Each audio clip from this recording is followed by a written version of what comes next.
Halo teman-teman ATLM Indonesia, semoga teman-teman selalu sehat dan dilimpahkan banyak rezeki. Nah, kali ini kita membahas bakteriologi umum, yaitu pertemuan ke-9 dalam perkuliahan kali ini, yaitu mikroorganisme pada tubuh atau biasa disebut dengan flora normal. Jadi kita membahas bakteri-bakteri yang ada pada tubuh secara normal. Beberapa bakteri itu dapat menetap pada tubuh dan beberapa bagian tubuh. Mulai dari mulut, kelamin, permukaan kulit, telinga, saluran cerna hingga saluran napas sebagai flora normal. Oleh sebab itu, kita mulai pertemuan ini dengan membahas mikroorganisme pada tubuh manusia. Flora dalam tubuh manusia itu dapat menetap atau transien. Jadi dia bisa menetap atau berpindah. Mikroba normal yang menetap tersebut tidak menyebabkan penyakit karena merupakan flora normal. Mungkin menguntungkan bila berada di lokasi yang semestinya dan tanpa adanya keadaan abnormal sehingga mereka dapat menyebabkan penyakit bila keadaan tertentu berada di tempat yang tidak semestinya atau bila ada faktor predisposisi. Jadi bisa saja dia menjadi patogen bagi tubuh. Ini dapat terjadi pada beberapa bakteri atau mikroorganisme yang lain. Nah, kita masuk ke contoh flora normal. Flora normal di saluran pencernaan itu misalnya untuk sintesis vitamin K dan membantu absorpsi zat makanan tertentu. Pada mukosa dan kulit, flora normal dapat mencegah kolonisasi bakteri patogen melalui bacterial interference. Dia mempengaruhi bakteri-bakteri yang patogen, menghambat pertumbuhannya dan menolak perkembangannya. Nah, Streptococcus viridans di saluran napas atas bila masuk aliran darah setelah ekstraksi gigi atau tonsilektomi dapat sampai katup jantung yang normal, jadi menyebabkan gangguan berupa subakut bakterial endokarditis bila Streptococcus viridans masuk ke dalam aliran darah. Namun kalau cuma di saluran napas, dia tidak bermasalah. Lalu Bacteroides berada di kolon dapat menyebabkan trauma berupa peritonitis. Ini dia bila bergeser ya habitatnya. Masih di flora normal, kita mulai dengan flora normal mulut traktus respiratorius. Berarti ini membahas flora normal di saluran cerna. Bagian yang mengandung bakteri itu adalah mulut, pasti sekali ya. Nasofaring, orofaring, dan tonsil. Bagian laring, trakea, bronkus, bronchiolus, alveolus, dan sinus hidung itu steril. Tidak ada bakteri atau flora normal.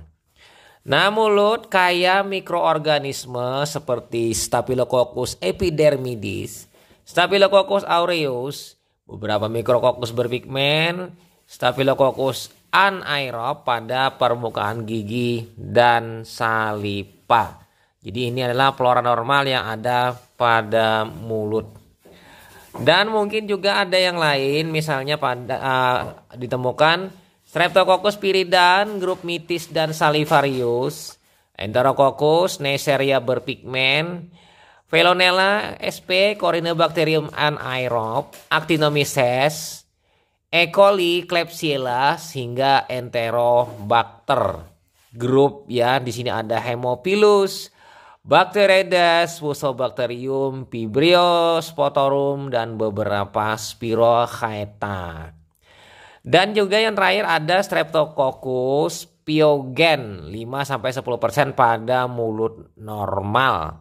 Jadi piogen ini menyebabkan nanah ya, pernanahan kalau dia lokalisasinya berbeda tempatnya.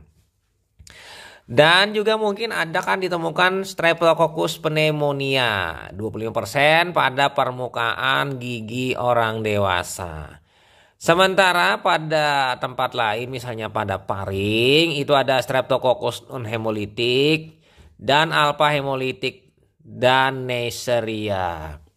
Staphylococcus epidermidis, kemudian diphtheroid, Haemophilus pneumococcus, Mycoplasma dan Bacteroides. Jadi ini adalah perawat-perawat normal yang mungkin ditemukan pada saluran cerna, baik dari saluran cerna atas di mulut hingga saluran cerna yang ke bawah.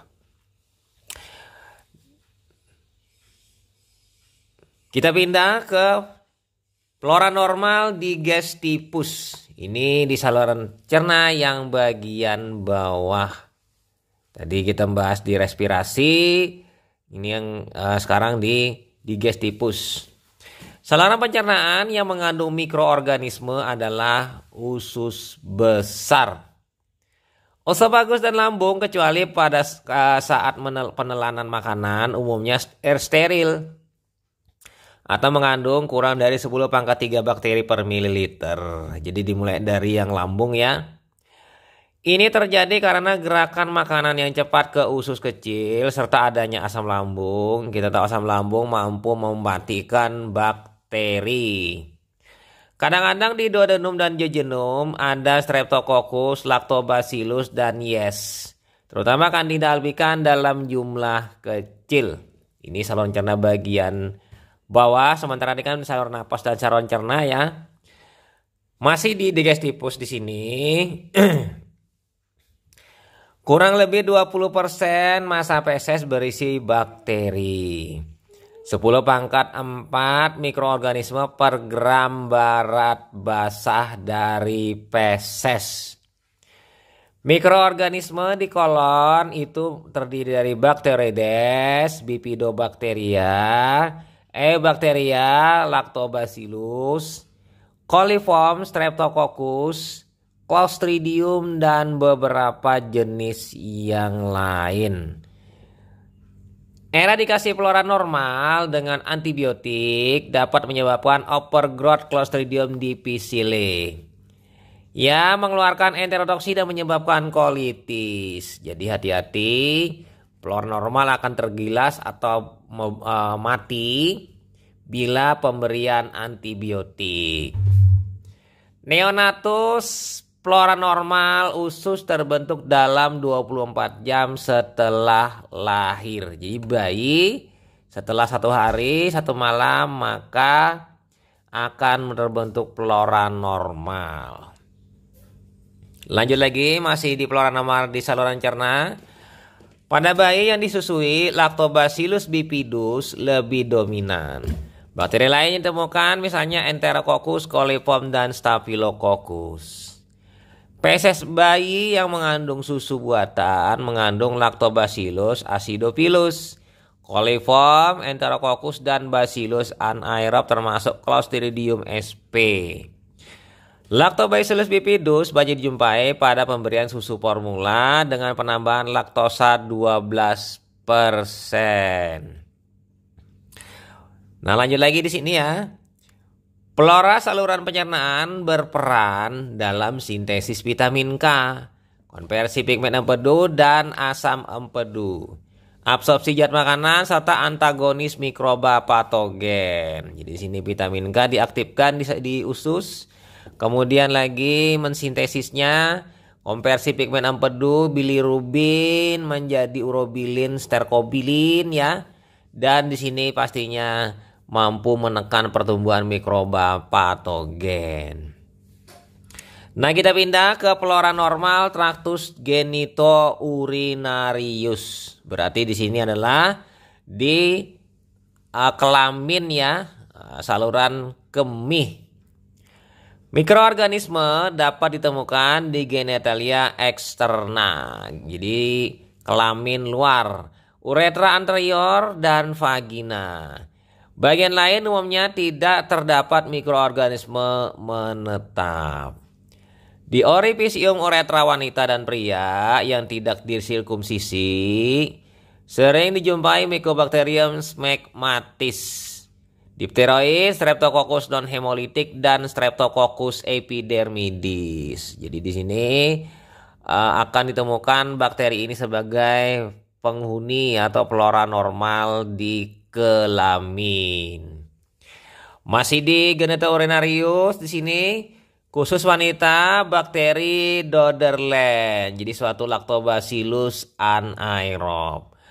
Flora normal pada pulpa wanita sangat dipengaruhi kondisi normalnya. Jadi pulpa wanita ini bagian dalam dari kelamin wanita setelah vagina. Pulpa neonatus steril sampai 24 jam kehidupan ya. Jadi di satu hari, satu malam pertama 24 jam masih steril. Kemudian berkembang organisme non-patogen seperti dipteroid, Micrococcus, dan Streptococcus non-hemolytic. Nah lalu lanjut. Setelah 2-3 hari, estrogen ibu menginduksi deposit glikogen di epitel vagina. Kemudian meningkat pertumbuhan Lactobacillus. Setelah estrogen menurun, Lactobacillus menghilang dan pH menjadi basa. Masih lagi di Tractus genitourinarius flora normal pada pubertas, ya ini mengalami perkembangan di era-era umur SD hingga SMP. Lactobacillus muncul kembali dan ada flora yang menetap selama masa dewasa. Misalnya dipteroid, Lactobacillus, Micrococcus, Staphylococcus epidermidis, Streptococcus faecalis, Streptococcus microaerophilic, dan anaerob, urea plasma, dan yes. Mikroorganisme yang lain yang dijumpai mungkin saja pada kondisi ini yaitu Streptococcus agalactica.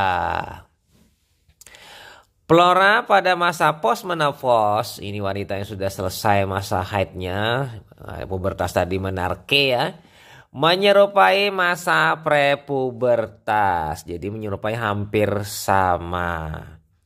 Kita pindah ke flora normal di kulit, hidung, telinga.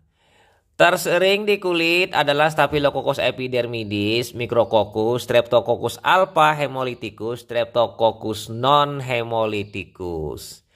Staphylococcus aureus menetap di hidung dan mungkin di perineum.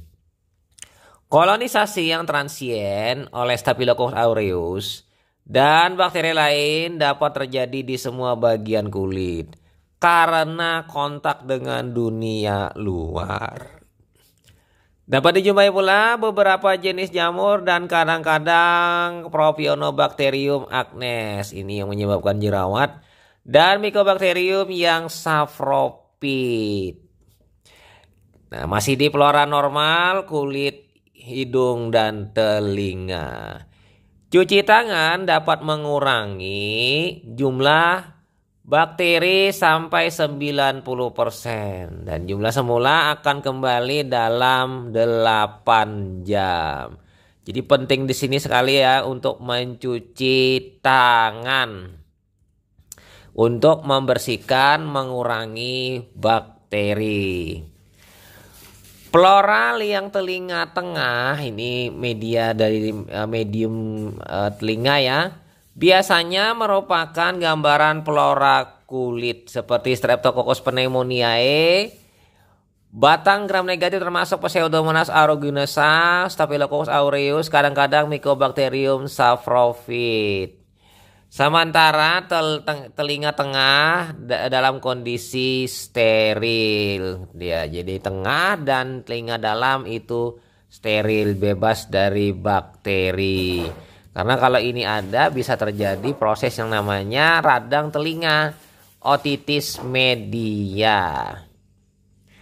Nah kita pindah ke bakteri di dalam darah dan jaringan. Jadi bakteri mungkin ada di dalam darah dan mungkin di dalam jaringan.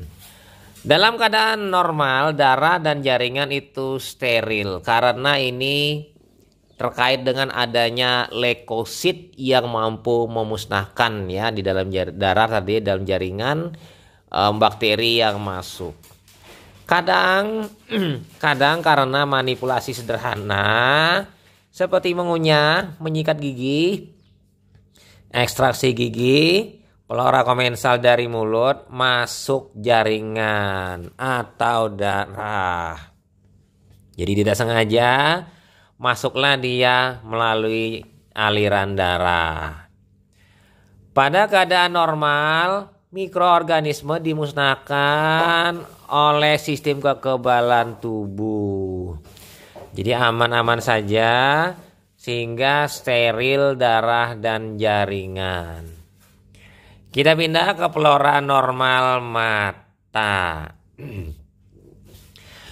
Di flora normal mata itu mungkin saja ditemukan dipteroid, yaitu Corynebacterium cerosis, basil gram negatif yang menyerupai Haemophilus, Staphylococcus dan Streptococcus non hemolitik.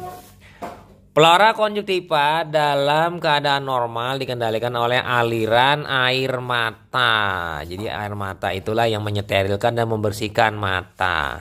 Dan di dalam air mata ini ada kandungan lizozim yang mampu menghancurkan atau membunuh bakteri. Nah, itu saja teman-teman mengenai mikroorganisme pada tubuh sebagai flora normal yang menetap atau transien pada tubuh. Semoga bermanfaat. Sampai jumpa di video-video selanjutnya. Bye.